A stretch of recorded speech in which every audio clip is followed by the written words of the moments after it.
ओम नमो भगवते वासुदेवाय नमः। प्रिय भक्तजनों, आप सभी को पुत्रदा एकादशी की बहुत बहुत शुभकामनाएं। पुत्रदा एकादशी एक ऐसा व्रत है जो निसंतान दंपतियों के लिए आशा का किरण बनता है। एक ऐसा दिन है जब श्रद्धा और आस्था मिलकर रचते हैं चमत्कार। पुत्रदा एकादशी वो शुभ तिथि जब भगवान विष्णु का व्रत करने से मिलता है संतान, सुख और जीवन में आती है नई रोशनी।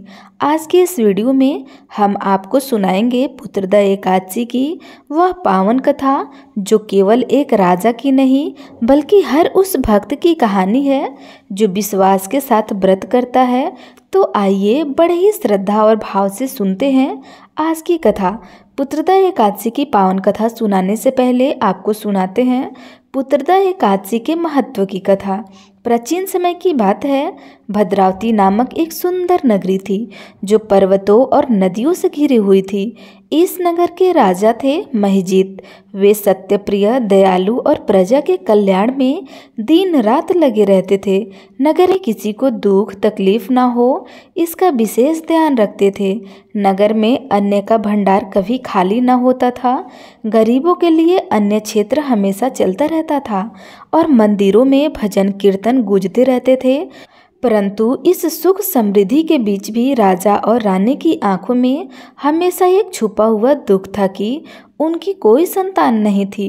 वर्षों से उनकी गोद सुनी थी। राजा महिजीत की पत्नी रानी चंद्रिका अत्यंत गुणवान और भगवती भक्त थी। विवाह के कई वर्ष बीत जाने के बाद भी उनके घर में संतान का जन्म नहीं हुआ। दोनों ने हर संभव प्रयास किए, बड़े बड़े यज्ञ, तप, तीर्थ यात्रा की, पर कोई परिणाम नहीं मिला। रानी अक्सर मंदिर के कोने में बैठकर भगवान विष्णु के चरणों में आंसू बहाया करती थी और राजा महिजीत भी अपने महल की छत पर रात रात भर चुपचाप आकाश की ओर देखते रहते थे, जैसे भगवान से मौन प्रार्थना कर रहे हो। राजा जानते थे कि राज्य के भविष्य के लिए उत्तराधिकारी होना कितना आवश्यक है। एक दिन उन्होंने अपने मंत्रियों को बुलवाया और कहा, हमने सब कुछ किया परंतु संतान सुख से वंचित है। यह चित अब हमें दिन रात खाई जा रही है। मंत्रियों ने सलाह दी कि हे महाराज, किसी तपस्वी ऋषि से मार्गदर्शन लीजिए। प्रभु की कृपा से कोई न कोई मार्ग अवश्य निकलेगा। इसी समय राज्य में एक महान तपस्वी महर्षि लोमस पधारे।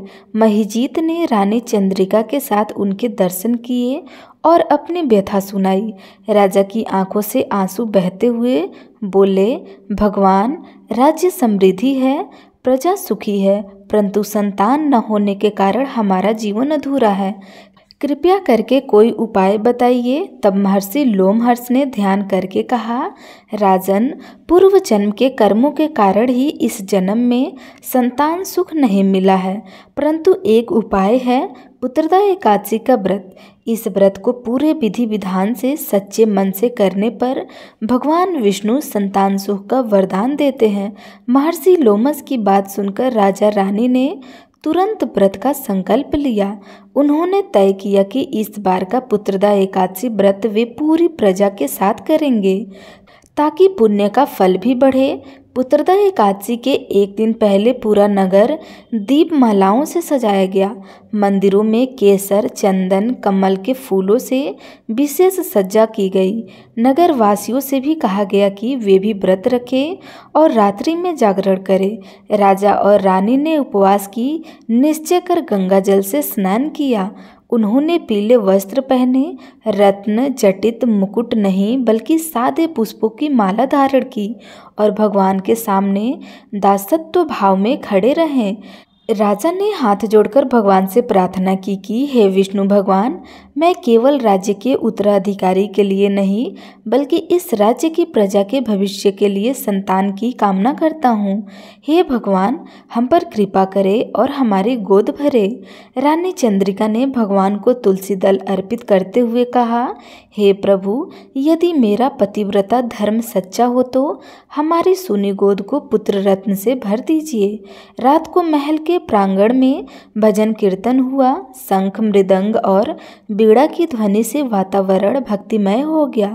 राजा रानी आंखों में आंसू लिए भजन गाते रहे और अंतिम पहर में रानी चंद्रिका को स्वप्न आया कि भगवान विष्णु ने शंख चक्र गदा पद्म के साथ प्रकट होकर मुस्कुराते हुए कहा, रानी, तुम्हारा व्रत हमें स्वीकार है।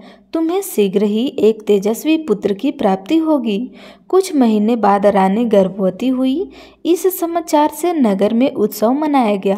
घर घर में दीप जलाए गए, मिठाइयाँ बांटी गई और मंदिरों में भगवान विष्णु का धन्यवाद किया गया। समय आने पर रानी ने एक सुंदर पुत्र को जन्म दिया। बालक का नाम रखा गया अर्जुन सेन। उनके जन्म से जैसे पूरे नगर में खुशियाँ लौट आई। अर्जुन सेन बचपन से ही साहसी, बुद्धिमान और दयालु थे। शिक्षा पूरी करके युद्ध कला और नीति शास्त्र में निपुण हुए। वह प्रजा को स्नेह की दृष्टि से देखते और गरीबों की सहायता करते। उसके भीतर पिता महिजीत की तरह धर्म और माता चंद्रिका की तरह भक्ति का सुंदर संगम था। एक बार राज्य में महामारी फैली, तब अर्जुन सेन ने स्वयं बीमारियों की सेवा की और राज्य को संकट से उबारा। वृद्धावस्था में राजा महिजीत ने राज्य की बागडोर अर्जुन सेन को सौंपी और स्वयं वन में भगवान विष्णु की सेवा में लग गए। उन्होंने रानी से कहा, देखो देवी, पुत्रदा एकादशी ने हमें केवल पुत्र ही नहीं दिया, बल्कि एक ऐसा पुत्र दिया है जो प्रजा के लिए भी वरदान बन गया है। रानी की आंखें श्रद्धा से झलक उठी।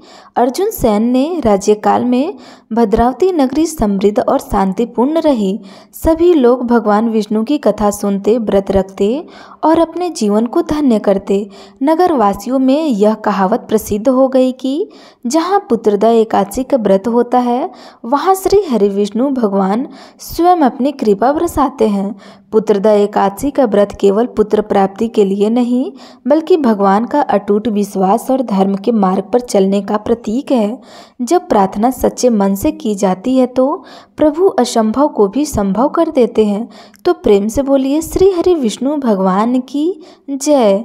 अब आइए सुनते हैं पुत्रदा एकादशी की दूसरी कथा। काशी नगरी के बाहर घने वन में एक ब्राह्मण दंपति रहते थे। पति का नाम था देवदत्त और पत्नी का नाम था सुभद्रा। वे अत्यंत निर्धन थे, परंतु चरित्र से महान और भगवान श्री विष्णु के अनन्य भक्त थे। देवदत्त प्रतिदिन गांव-गांव जाकर यजमानों के यहाँ वेद पाठ करते थे, पूजा कराते और जो कुछ भी दक्षिणा मिलती उसी से घर चलता। सुभद्रा भी अपने पतिव्रता धर्म पर अडिग थी। वह सुबह से शाम तक घर के छोटे से आंगन में तुलसी की सेवा, पूजा और पति की प्रतीक्षा में समय बिताती। उनका जीवन कठिनाइयों से भरा था, पर सबसे बड़ा दुख यह था कि उनकी कोई संतान नहीं थी।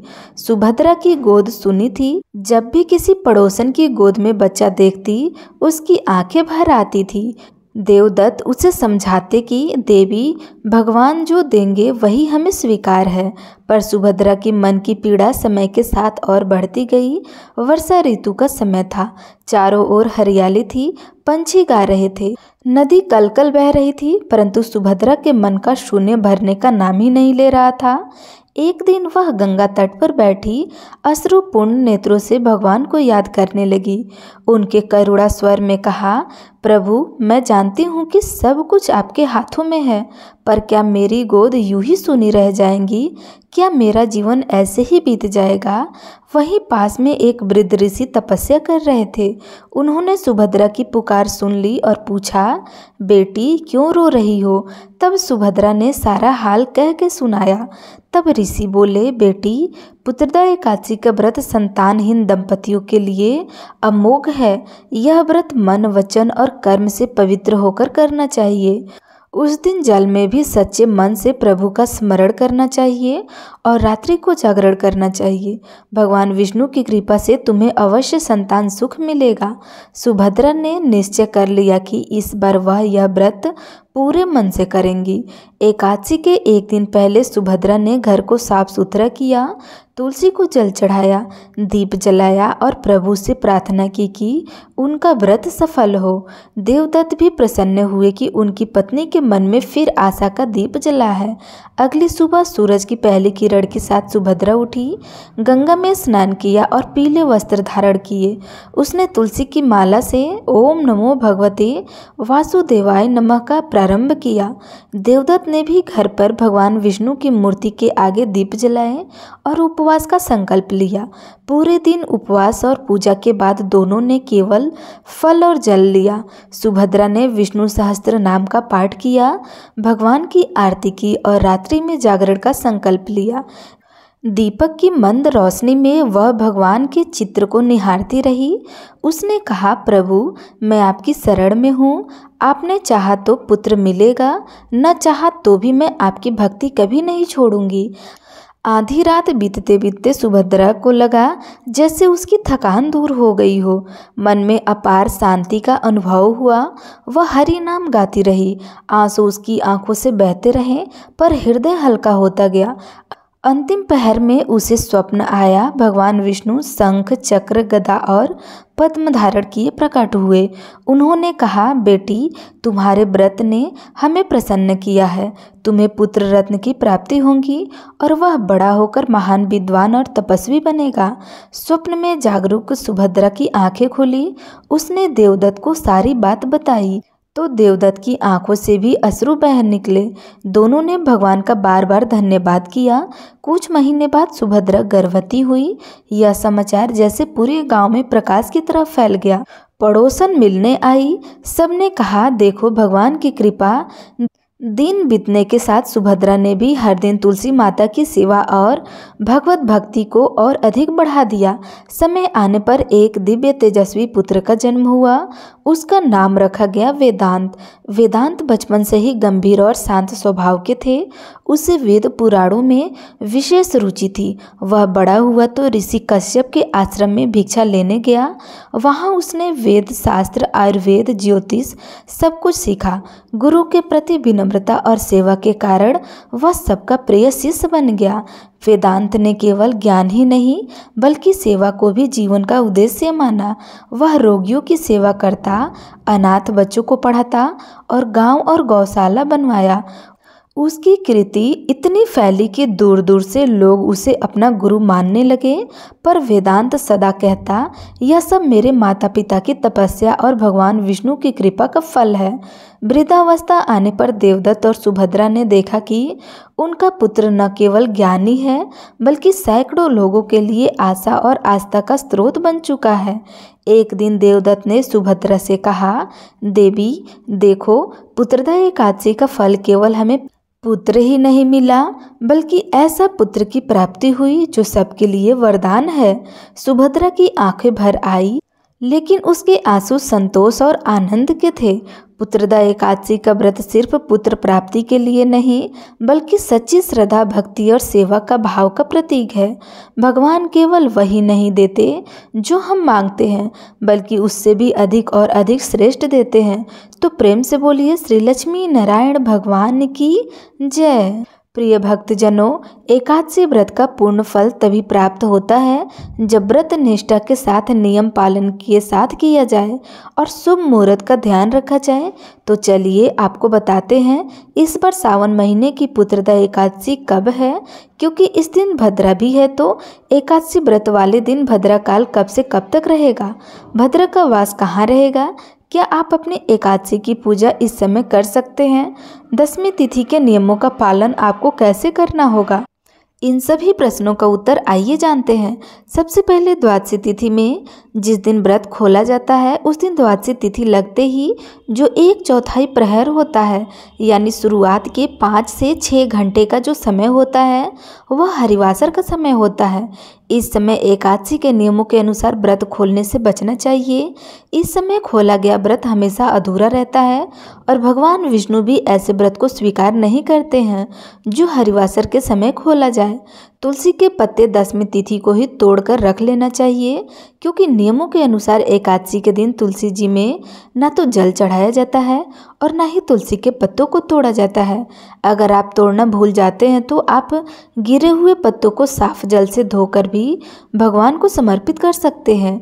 सच्चे मन से एकादशी के दिन जो तुलसी जी की पूजा करते हैं, तुलसी जी में दीप दान करते हैं, भगवान उनकी मनोकामनाएं सबसे पहले पूर्ण करते हैं।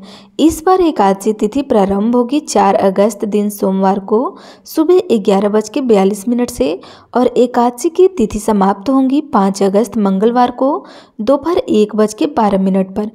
इसके बाद से द्वादशी तिथि लग जाएंगी, क्योंकि 5 अगस्त मंगलवार को एकादशी और द्वादशी दोनों ही है, तो ऐसे में 5 अगस्त मंगलवार को ही पुत्रदा एकादशी का व्रत रखा जाएगा और यही एकादशी सबसे शुद्ध एकादशी मानी जाती है। 5 अगस्त दिन मंगलवार को ब्रह्म मुहूर्त के समय से लेकर के दोपहर के 1:12 तक भद्रा भी रहेगा, लेकिन इस बार भद्रा का वास रहेगा स्वर्गलोक में। मान्यता के अनुसार जब भद्रा स्वर्गलोक में रहता है तो वह धरती लोक पर अशुभ नहीं माना जाता है। तो आप चाहे सुबह की पूजा हो, कोई दान पुण्य हो, आप कर सकते हैं। मंगलवार के दिन ब्रह्म मुहूर्त होगा सुबह 4:27 से सुबह 5:15 तक। सूर्योदय होगा सुबह 6:03 पर और सूर्यास्त होगा शाम के समय 7:02 पे। प्रातःकाल पूजा का मुहूर्त होगा 4:41 से सुबह 5:45 तक। शाम की पूजा आप कर सकते हैं शाम के समय 7:09 से लेकर के 8:13 के बीच में, और इस दिन इंद्र योग सुबह 7:25 तक रहेगा। इसके अलावा सुबह 11:23 तक ज्येष्ठ नक्षत्र रहेगा। इसके बाद में मूल नक्षत्र प्रारंभ हो जाएगा। द्वादशी तिथि होगी 5 अगस्त मंगलवार को दोपहर 1:13 से लेकर के, और द्वादशी तिथि तब समाप्त होंगी 6 अगस्त बुधवार को दोपहर 2:08 पे। हरिवासर का समय 5 अगस्त मंगलवार को यानी एकादशी व्रत के दिन ही शाम के समय 6:30 पे समाप्त हो जाएगा। 6 अगस्त दिन बुधवार को एकादशी व्रत खोलने का यानी व्रत पारण करने का शुभ मुहूर्त रहेगा सुबह 5:45 से लेकर के 8:26 के बीच में। ध्यान रखिएगा, व्रत का पारण आपको इसी शुभ मुहूर्त के अंदर अंदर कर लेना होगा।